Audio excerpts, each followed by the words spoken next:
Olá pessoal, tudo bem? Estamos começando o primeiro episódio do podcast do GEC e hoje nós vamos entrevistar o presidente da instituição, Jomar Teodoro. Olá!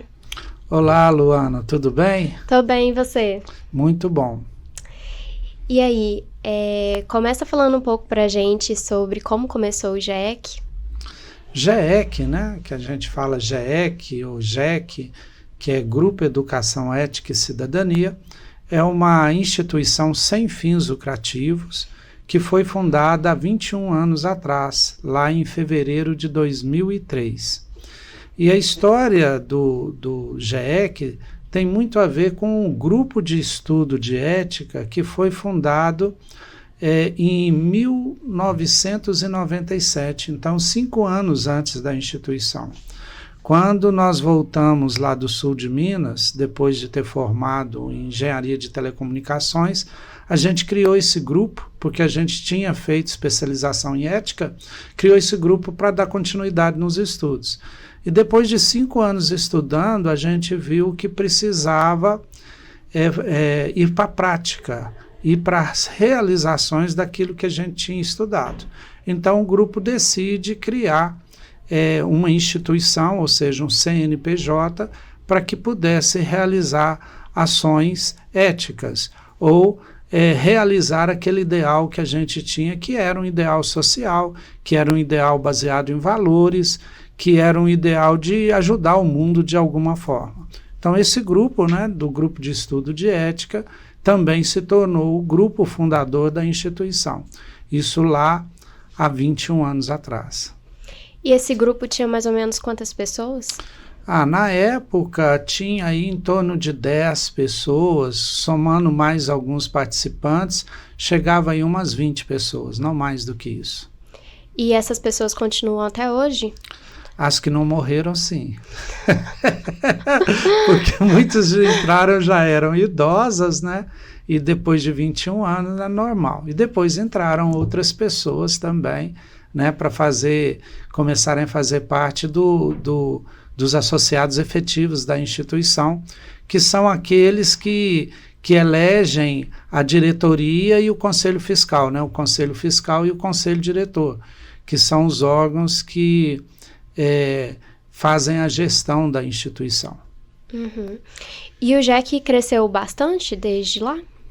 A gente começou pequenininho, né? Começou na minha casa, depois na casa da minha mãe, e aí a gente alugou um primeiro imóvel ali na São Paulo, na esquina da São Paulo com a Rio Grande do Sul, aonde na época havia um boteco. Quem é mais antigo de Divinópolis deve conhecer o Boteco do Anésio, hoje não está lá mais. E era terrível, a gente ia para lá trabalhar, né, ia para lá fazer os projetos sociais, tínhamos uma biblioteca, e a gente ficava lá em cima sentindo o cheiro da batata frita, né, e aquela batata frita dava uma vontade de descer e tal, e era pequenininho, lá devia ser uns 30 metros quadrados, e a gente fazia tudo lá apertadinho, foi a nossa primeira sede alugada, né, e hoje, graças a Deus, a gente tem 3 sedes em Divinópolis, sede em várias cidades da região, e a gente, assim, cresceu muito mesmo, graças às atividades, graças à persistência, né? E com certeza aos colaboradores da instituição, que são funcionários, voluntários, estagiários, os fundadores. Então a gente chegou no tamanho que a gente está hoje.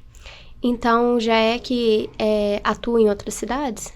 Sim, nós temos filiais em Itapecerica, na ordem que foram criadas, em Nova Serrana, em São Sebastião do Oeste, em Itaúna e em Itapecerica. E estamos pretendendo expandir, se tudo der certo, também para a cidade de Cláudio e Carmo da Mata. E nessas outras cidades tem vários projetos também? O grande projeto, o maior projeto do GEC chama Inclusão Aprendiz, que é um projeto de aprendizagem que eu adoro, depois nós podemos falar mais dele, é o maior projeto nosso, mas junto com eles vêm outros projetos, né, principalmente projetos de assistência social inclusiva, que está sempre aliado à educação, aonde nós vamos dando formação a adolescentes e crianças. Mas o GEC é uma instituição de defesa de valores humanos e espiritualistas também. E na defesa desses valores, a gente tem atividades de assistência social, educação, esporte, defesa do meio ambiente, e essas áreas vão dar origem aos vários institutos que o GEC mantém. E quais são esses institutos? Você sabe? Saber eu sei, mas são institutos, né, relativos a essas áreas, como por exemplo o IDAS, que é o Instituto de Desenvolvimento Humano e Assistência Social, que é o nosso maior instituto, que é o que coordena o Inclusão Aprendiz. E por que Instituto de Desenvolvimento Humano? Porque sempre o GEC, apesar de defender assistência social, a gente acredita numa assistência social inclusiva. Então, por exemplo, nós nunca distribuímos cestas básicas. Na pandemia, a gente teve que distribuir por causa da fome, da dificuldade. A gente percebeu várias pessoas e famílias tendo dificuldade, a gente teve que partir para isso. Mas os nossos projetos são mais de formação e educação para que as pessoas possam sair da pobreza.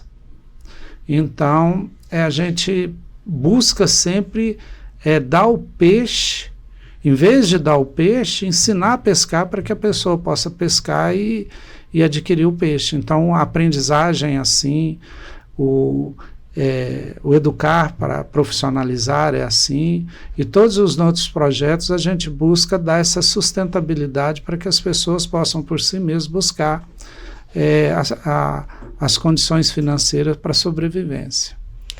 Então, aqui vocês trabalham muito, pelo que parece, com a qualificação profissional, né, dos jovens. Exatamente. Desde o início, quando a gente começou um projeto de ensinar os adolescentes informática, né, foi o nosso primeiro projeto, a gente já pensava nisso. Só que muitas vezes a gente capacitava e não conseguia um emprego. Quando em 2010 a gente descobriu a lei de aprendizagem, que é uma das melhores leis que o Brasil possui, ao meu ver, ela faculta ao Senai, Senac, né, o Sistema S, e a entidades sem fins lucrativos, formar o aprendiz para o trabalho, simultaneamente dando emprego para ele. Como é que funciona esse projeto? Esse projeto funciona a partir dos 14 anos até os 24 anos, a pessoa tem que estar estudando ou já tem que ter formado no ensino médio, e ela vem para o GEC aprender um dia por semana e nos outros 4 dias trabalha na empresa. Então ela recebe meio salário mínimo, trabalha 20 horas por semana. E se ela estuda de manhã, trabalha à tarde. Se estuda à tarde, trabalha de manhã. E quem estuda à noite pode trabalhar qualquer um dos 2 períodos. Então, nesse projeto, já foram mais de 6.000 adolescentes e jovens que a gente já incluiu no mercado de trabalho efetivamente. É um trabalho onde o adolescente não paga nada, ele ganha uniforme, ele ganha alimentação aqui, e o mais importante, ele ganha meio salário em carteira assinada com todos os direitos e a primeira experiência do primeiro emprego.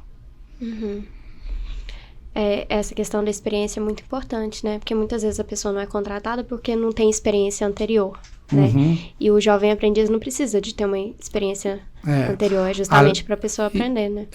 Além dos cursos aqui na instituição, porque cada 2 meses ele tem um curso introdutório, introdução à ética, introdução a por exemplo, financeiro, introdução ao departamento pessoal, introdução à administração.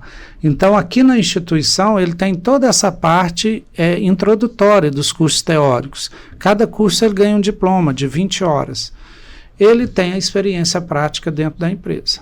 Né? Muito legal. Você falou que o GEC, ele conta com muitos voluntários, e eu queria te perguntar como que você acha que a participação voluntária em ONG, como o GEC, pode impactar para a pessoa que se envolve?